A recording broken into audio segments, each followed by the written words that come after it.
Hey guys, so I'm late to Dragon Week. If you guys don't know what Dragon Week is, it's basically a week where D&D content creators can make videos about dragons. Last year it was Kraken Week, and basically every year for the foreseeable future, content creator Pointy and Ginny D are going to be essentially promoting a monster week, and it's going to be a different monster every year. I found out about Dragon Week on Monday, and it technically ended on Friday, but I decided I might as well make a video about dragons. Throughout my very busy week, I was thinking about what video to make, and I decided to share a combat encounter that I DM'd and designed for a group that I used the 2024 rules with, and mostly to discuss how with the new rules, if you want to challenge your party, you need to look at the monster stat block and try to use every little bit of that stat block to really maximize its potential. Also, this is a low-level party fighting a young dragon, so you can even do it in your lower level games. This specific session was a one-shot, and I wanted it to be in an icy environment, and very conveniently with the new monster manual, I can just look up creature habitat and I can see a list of monsters, and the characters were level 6. It was 3 characters, and the CR for the white dragon is level 6. I went ahead and flipped into the creature habitat section, and I was looking at the Arctic monsters, and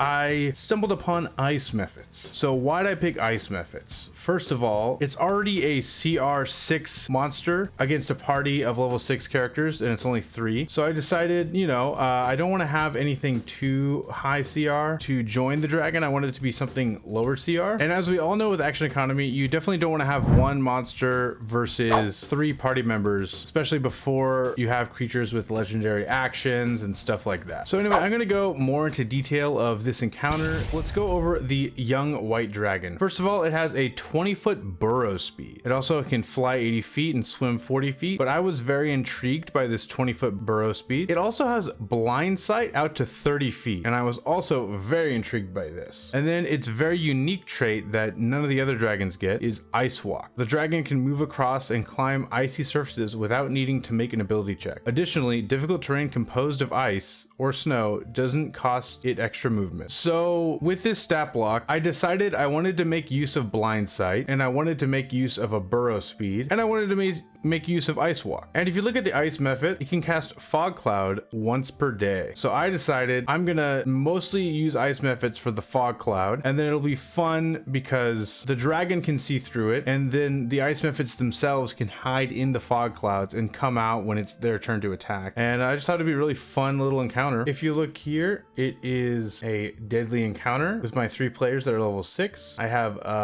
the young white dragon and 3 Ice Mephits. I actually have the battle log here. If you can see, one character is basically at full health, another character is about half health, and one character went down. So I feel like it went well. One character went down, and the other characters are still looking pretty good. So essentially, this is how the encounter is structured. The party go into this cave, and in this cave, all the floor is slippery ice, which is a rule here in the rules glossary, I'm pretty sure. Slippery ice is difficult terrain. A creature that moves onto slippery ice for the first time on a turn or starts its turn there must succeed on a DC 10 dexterity saving throw or have the prone condition. So that's very fun. Pretty low DC, but it's fun to have that chance. And then all of this whole giant room is difficult terrain for everyone but the young white dragon, and the Ice Mephits can fly. So the whole design of this is that the young white dragon is burrowed 10 feet under the ice. The party can't see them, and as soon as they can, the Ice Mephits will cast Fog Cloud, and because the young white dragon has blind sight and it's only 10 feet down and the blind sight is 30 feet, once the party members get close enough, the dragon will be able to see them, and they'll be able to pop out of the ice and do their breath weapon. This ended up happening when I did it, and it was very fun because the party didn't even know there was a dragon in the room, and they got a breath weapon on them. Not only that, he then burrowed back into the ice and then popped up again later. Eventually the party did find the young white dragon, especially after they finished off the Ice Mephits, but this combination of using their burrow ability and their blindsight ability with the difficult terrain of this whole room and a chance that they'll fall prone at the beginning of their movement was really fun, and the players had a lot of fun with this encounter. And yeah, I highly recommend utilizing stat blocks in this way. It's a really smart thing to do. If I am recalling correctly, there ended up being quite a few fog clouds. There's at least 2 up at once, and unfortunately there's this little gnome Snurfeblin, and he had his darkness spell up, and he was a shadow monk,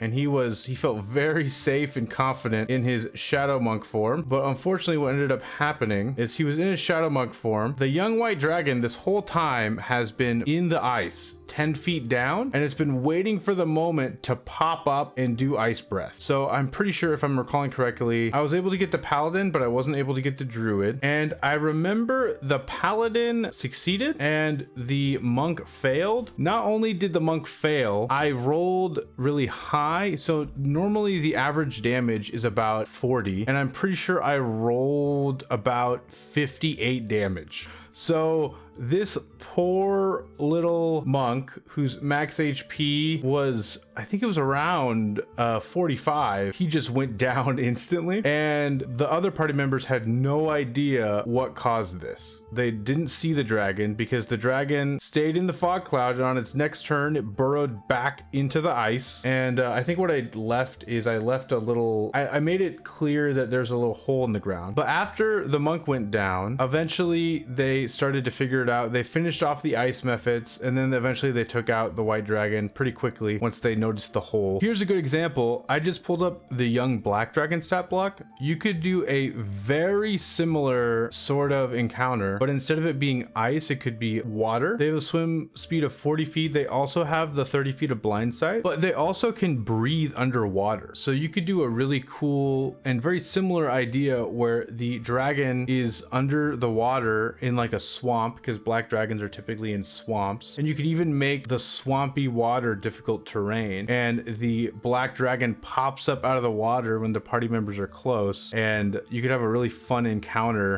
with a very similar theme. And I just pulled up swamps, and I'm gonna look at the exact same CR that the Ice Mephits were, and if you can see, there's crocodile and swarm of insects. So you could maybe do something with the swarm of insects or the crocodile. The crocodile has a grapple and restrain bite attack that could be really fun, and they can also hold their breath. It would make sense that they were in the water with the black dragon. Or if you want to use the Mephits, we have the mud Mephit. Their unique thing is they have a mud breath that if they fail, the target has the restrain condition. That could be really fun because the Ice Mephits could use their breath attack, and then the party members are stuck in the water and they can't move. Oh, that could be really fun. They even have a restrain condition with their death burst as well.